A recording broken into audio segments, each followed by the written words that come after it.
Are you saying that there are businesses that are collecting the 4% state sales tax, the 2% loss, local option sales tax for the city, the T-SPLOS, the E-SPLOS for the school district, and then another penny?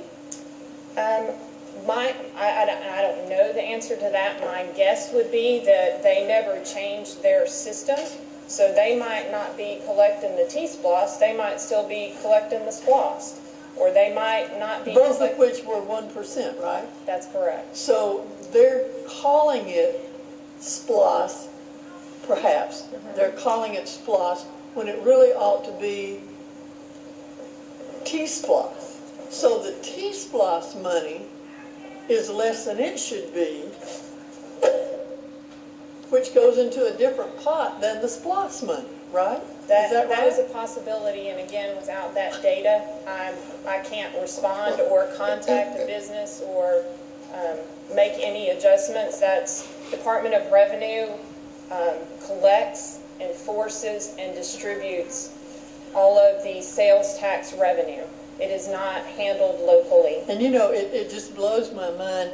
We are obviously not the only government in the state of Georgia that this is happening to.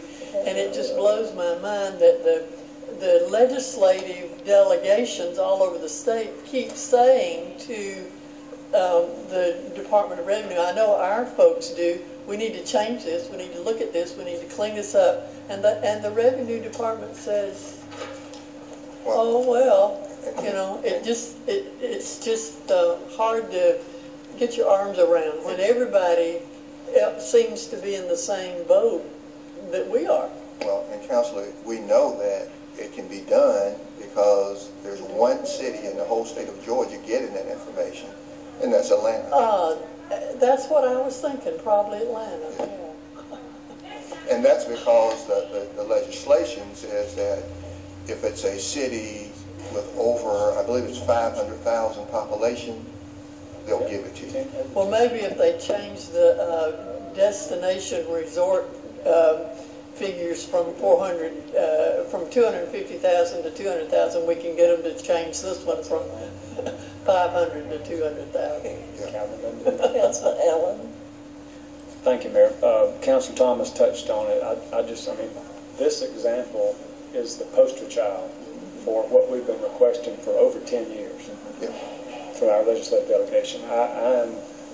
I'm almost at the point where I want to go out to the community that Mr. Strode's a member of on Facebook and say, you need to put pressure on your legislative delegation to get this changed so we can put the dollars in the right column. And the local companies won't be charging the local citizens are purchasers of the product an extra penny for whatever they're buying. Or the wrong penny. Yeah. Well, that's what I meant by putting the dollar in the right column. I mean, it's ridiculous. Yeah. I'm not sure how long we've been requesting. Well, she has a slide that shows you the dates, the times that we've made the request on our legislative agenda in her presentation, so she'll get to that. Thanks. We've been talking about this ever since I've been down here. Yeah. It's been a long time. So, Mayor Pro Tem, with that, I know we've got a lot left. I'm going to ask her to proceed. Okay.